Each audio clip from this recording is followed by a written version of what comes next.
Katulad nga po mga idol ng napag-usapan natin, meron na lamang nga pong natitirang player option si Kentavious Caldwell-Pope sa kanyang kasalukuyang kontrata sa Denver na pwede rin naman nga po niyang tanggihan at hindi kunin. At base nga sa pinakahuling inilabas na balita ng isang NBA insider, inaasahan na nga po na hindi talaga niya ito kukunin since mas gusto nga po ni Caldwell-Pope na makakuha ng mas malaking kontrata sa Nuggets. Ang problema, wala rin naman nga pong kakayahan ngayon ng front office ng Denver Nuggets na ibigay sa kanya ang hinihingi nitong contract extension sa kanilang team since kasulukuyan na nga po silang lampas sa cap space. Ibig sabihin, malaki ang posibilidad na maging isa na lamang itong ganap na free agent kung saan magkakaroon na nga ng tsansa ang mga teams na interesado sa kanyang serbisyo katulad na lamang ng kanyang dating team na Los Angeles Lakers na nagsisisi simula nang i-trade siya nito papunta sa Washington Wizards. Kailangan rin naman nga nila ngayon ng isang mapagkakatiwalaang shooter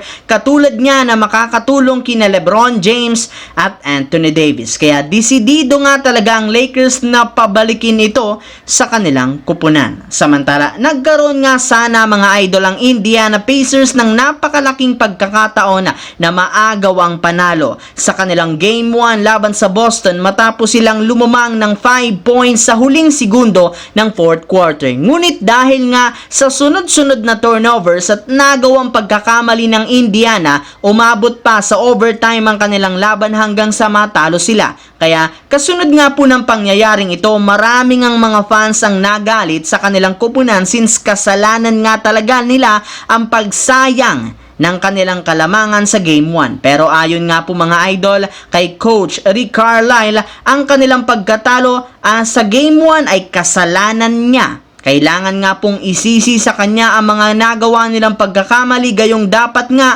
nag-time out siya noong lamang sa 3 points sa huling 10 segundo ng fourth quarter. Di sana'y naprotektahan pa nila ang kanilang kalamangan sa pagkuha nila ng free throws. Ngunit ayon nga po mga idol sa naging pahayag ni Tyrese Haliburton, siya nga ang tunay na may kasalanan since nagkaroon nga siya ng dalawang nakakadismayang turnovers. Subalit ayon nga sa ilang mga fans ng Indiana, kasalanan nga daw ng mga referee ang kanilang pagkatalo, lalo pat malinaw nga daw na sobrang pabor at sobrang ninipis ng mga tawag nila sa Boston Celtics. Kitang-kita rin naman ito sa free throws difference since nakakuha nga po ang Celtics ng 30 free throws malayong malayo sa 14 lamang ng Indiana Pacers. Sa kabilang banda naman, ang mismong head coach na nga po ng Dallas Mavericks ang nagsabi na hindi nga kagaya ng mga nagdaang serye, mas mahirap nga po ang kanilang pagdaraanan sa kamay ng Minnesota Timberwolves gayong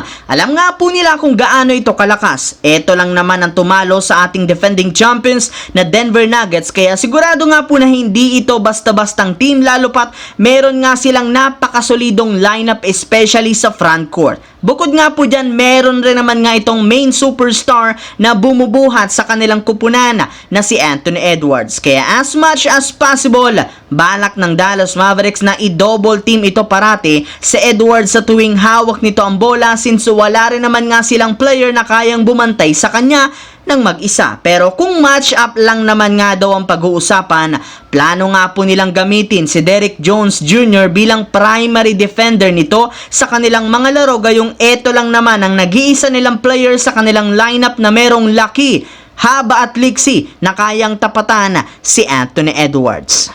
So yun lamang mga idol ang ating bagong video na ating pinag-usapan ngayon dito. Once again, this is your J-Zone TV. Huwag kalimutang mag-like, mag-subscribe, pindutin ang notification bell sa akin channel para lagi kayo maging updated sa mga videos na pinapalabas ko.